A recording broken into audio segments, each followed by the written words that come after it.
Hi, നമസ്കാരം സുഹൃത്തുക്കളെ. നമ്മുടെ യാത്ര ഇന്ന് തിരുവുള്ളക്കാവ് ശ്രീ ധർമ്മശാസ്ത്ര ക്ഷേത്രത്തിലേക്കാണ്. ഈ ദേവാലയത്തിൻ്റെ അല്ലെങ്കിൽ പരിപാവനമായ പുണ്യഭൂമിയുടെ പ്രത്യേകതകൾ നമുക്ക് എല്ലാവർക്കും അറിയാം. ദക്ഷിണകാശി പോലത്തെ പറവൂർ സത്യദേവി ക്ഷേത്രം പോലത്തെ തന്നെ നമ്മുടെ കുരുന്നുകളെ വിദ്യാരംഭം കുറിക്കുന്ന വളരെ പ്രസിദ്ധമായ ക്ഷേത്രമാണ് ഈ ക്ഷേത്രം.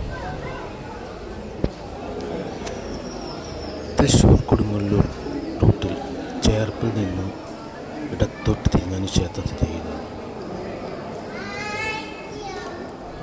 സാധാരണ വിദ്യാരംഭത്തിന് പല ക്ഷേത്രങ്ങളിലും ദേവിമാരുടെ, പ്രത്യേകിച്ച് സരസ്വതി ദേവിയുടെ ആയിരിക്കും പ്രതിഷ്ഠ.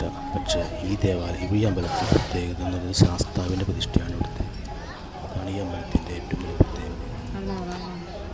ഓരോരോ ദിവസങ്ങളിലും ആയിരക്കണക്കിന് കുഞ്ഞുങ്ങളെ ഈ വിദ്യാലയത്തിൽ വിദ്യാരംഭം കൊടുക്കുന്നത് നമുക്കാണ്.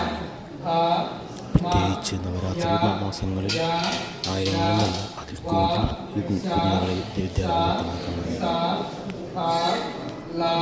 ഈ ക്ഷേത്രത്തിൻ്റെ പ്രത്യേകത എന്ന് വെച്ചാൽ വിദ്യാരംഭമാണ് ഇവിടുത്തെ ഏറ്റവും വലിയ പ്രത്യേകത. വഴിപാടും എല്ലാം തന്നെ ഇവിടെ വിദ്യാഭ്യാസം കുറിച്ച് കഴിഞ്ഞാൽ കുരുന്നുകൾക്ക് ഉയർന്ന വിദ്യാഭ്യാസവും നല്ല വിദ്യാഭ്യാസവും ലഭിക്കുമെന്നാണ് രക്ഷിതാക്കളുടെ വിശ്വാസവും അവിടെ എല്ലാ തരത്തിലുള്ള പ്രതീക്ഷകളും. അപ്പം തിങ്കളാഴ്ചയായിട്ട് നമുക്ക് ക്ഷേത്ര ദർശനം നടത്തി ഇന്നത്തെ ദിവസം തന്നെ നോക്കാം.